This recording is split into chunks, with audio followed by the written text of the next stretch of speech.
How to talk to your husband about pornography. That is our topic today. And when you find out that he's looking at porn, it can be traumatizing for sure. Our research shows that the significant impact on women when husbands look at porn, depression, PTSD, weight, all kinds of stuff, and realize at that moment, for some woman, your whole life has changed. That's today's topic. Now, if you are not a subscriber, you ought to be. Hit that little subscribe button. If you have a question, ma'am, sir, it's okay.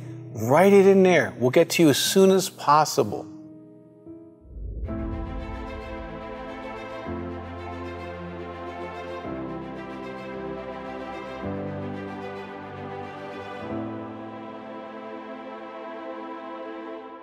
The moment you find out that he's looking at pornography, your life can be totally different. It's often not just that it's porn, it's that he has a secret. He lied to you. You feel he didn't trust you to be honest with you. You can feel violated, confused, betrayed, and so much more emotions can run through your spirit, your soul, and your body. I've had ladies convulse on the floor. I've had women cry uncontrollably. I've had them just stare off, feeling trauma, feeling pain.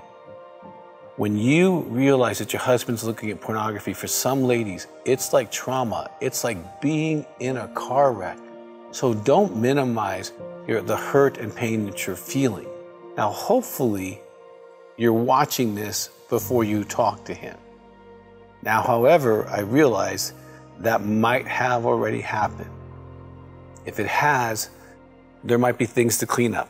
But let me give you some principles as if you just found out, but you're between those two places of knowing and talking, okay? Let me give you some advice. You want to know where to talk about this. This is a decision that it is you deciding where this is going to happen. Unless you walked in and the screen is up and you're seeing it or the movie's on, you don't have a choice. You're going to hit it right then. But if you do have a choice, probably a public place, a quiet public place is way better than addressing it at home. Now, why, Dr. Weiss? Because in public, he's not likely to yell and scream and act like a 4-year-old. In public, he's probably not going to shame you or try to blame you or tell you it's your fault. Okay, he's going to have to be in public norm behavior. At home, there's no rules. You might be hitting his sacred candy jar, and he might defend it. He may prefer it over your relationship, even your marriage. He might be in an immature fog, and you might be subject to a lot of yelling and screaming you don't want to do. So you want to have it set up that you are in a public place. Also, have a plan for you.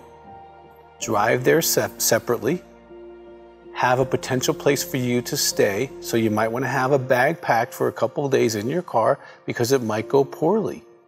Have a friend or a therapist or someone in your spiritual community, a woman you can talk to afterwards. You definitely want to take care of you because you're going in there thinking, you have, a moral high ground, this is not acceptable behavior, and you're going to try to confront him from where you are. Well, he is in a different place spiritually and emotionally and morally because he's been using the pornography maybe in an addictive way. And so he might actually defend himself, and you're not prepared for that because the way you experience it is totally wrong, okay, unacceptable. Those are real people. Well, he's in a different context, and we have lots of YouTubes to explain that to you. But I don't want you to believe that it's going to go the way you think. So prepare yourself for the worst. If the best happens, a contrite man, I'm sorry, that's wonderful. But usually, the first time you confront him about this, he's going to be more honest. So know the facts that you need to know. If you've already have gone on his history, you already have evidence, have that available. I wouldn't put it on the table the first moment. But if he starts bucking you, you can say, well, here's pictures, here's the links, here's the things you've been looking at. Oh. Okay, here's the things on your phone history, okay? I just pulled a few off. But what do you want to know? That's really, really important. because you can give all kinds of meaning. I have a video called Unstuck. It'd be really helpful for you to watch. But you can give all kinds of meaning to this. What you really want to know is, when did this start? Because honestly, ma'am, if he's a sex addict, this started at 12, 13, 14. It started way before you. It's not about you. It's not about your body. It's not about your sex life. It's not how often you have sex. You might want to know how much time is going on. You know, if this is an hour a week or 5 hour a week or 10 hour or 30 hour a week.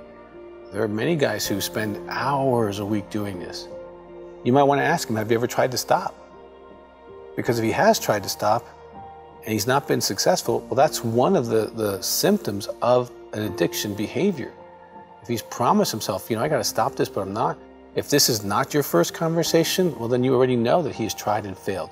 That's also a way to know if he has a sexual addiction. And there's lots of YouTubes on our channel about sex addiction. Now, I strongly suggest avoiding the content, the details, the size, the shape, the color, the combination of things that you've seen. That's not going to get you to solving any problems. And please don't compare yourself to those. He's in object sex reality over there, not in relational sex reality. That they're not connected. There's so much information there I could share with you, but please don't compare yourself to what you see. Now, another thing you want to know, does he want to stop? Okay, really important. Because if he doesn't want to stop, this is not going to be a conversation. This is going to be an ongoing reality of accept my other wife, pornography, or leave, okay? Now, I want to caution you. He might want to blame you. Do not take any blame for his choice to objectify women and use women for sexual entertainment and sexual pleasure. That is not on you. If there are issues on the marriage, that doesn't mean a man looks at porn as a solution. Now, someone who has a previous sex addiction, or alcoholism, or drug addiction, if there is pain in the marriage, they'll return to their own medicine. But oftentimes, this has been going on way before you and since being married. Okay? Now, don't try to push him into promises. Okay? Because he's going to say, I promise to stop. That is not a solution. Okay? If someone has an addiction, promising to stop and failing is going to happen. Now, if he will start, if he's like, you know what, I promise to say, honey, I appreciate that you want to promise me this, but really what I want is a plan. Because men have a plan when they want to accomplish something. So here's some things in the plan that you might want to have in the plan. Number one, what man will he tell? Men make men. If he's not willing to be accountable, he's not willing to change. So just, I promise I stop, I'll never do it again, is not a good enough thing. And if you accept that, then you have to take responsibility for when you have this conversation 2 months, 2 years, or 20 years from now. If there is no plan, there is no man, there is no change. How will he get help? Will he do telephone counseling? Will he go to an intensive? Will he find out who can help him in his community? You know, will he go to support groups? There's tons of support groups for sex addiction. Some are healthier than others, but will he have a plan to go? He won't get better by himself. He's already made that clear. What material or books will he read on this? And you can say, listen, I'll give you 72 hours. You know, give me a plan on who you're going to see, what books you're going to read, how this is going to be done. Ask if he's willing to take a polygraph that it's only pornography. Because, man, once your secret world opens up, there could be a lot more. And your intuition knows there could be a lot more. You know, some men at the time of talking about pornography dump everything: strip clubs, prostitutes, one-night stands, long-term affairs, sex with people you know, online behavior. All kinds of stuff could be happening. But there are those who just tell what you know. If you found 6, they'll acknowledge a 6, and that's it. But once this conversation starts, it can change your marriage. So a polygraph can help verify how big this problem really is, okay? And you want to know how big it is as soon as possible, because it doesn't change until you know. Now, he may react defiantly, angrily, he might be contrite, he might even be able to respond to your pain, but do not focus on that he's not there for you, because he's not going to be there for you. He is oftentimes scared. He is in denial maybe. He has an addiction he's trying to protect, but he's not going to be your support person. I highly recommend you go to partnerbetrayaltrauma.org. A lot of resources there for you because you are in pain. Your trauma is real. Okay, I'm the father of that movement. It is huge for you to understand partner betrayal trauma and get some support, maybe get into a phone group. You can do intensives. People fly from all over the country, all over the world to come here in Colorado Springs and do intensives. For some, it's the couple. For some, it's just him. For some, it's just her. Whether he wants to get help or not, if this is an issue for you, believe your behavior. What's your plan? Are you going to talk to anybody? Are you going to be in a group? Are you going to get more information?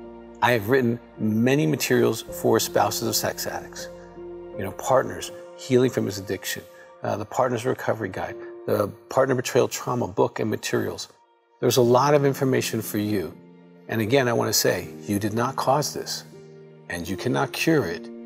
That's why he needs to be on a journey of healing. If he's unwilling to take that journey, this pornography issue can keep going, but it can grow into other behaviors that can risk your health, risk your financial status.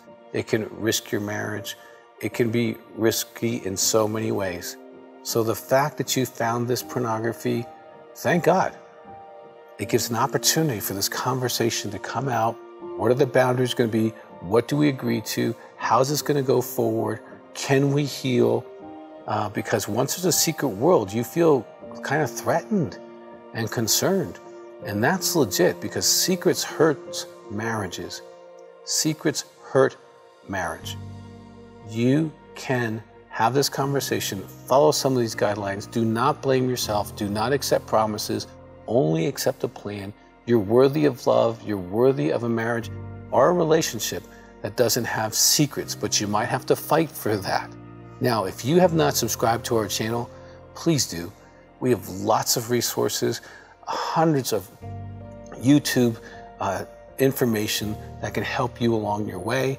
If you have now questions that you want to ask me personally, I respond to those. Now, as soon as possible, I will. So please write your question there. Happy to respond to you. I'm sorry that this has happened to you. I've seen thousands of marriages heal and transform beyond this. I've seen some crash and burn because he's not willing to really fight for the marriage. He is married to the pornography. And if he is married to the pornography, you will find out very soon where you stand. But this is not about you, and don't make it about you. And regardless of what happens, you can heal.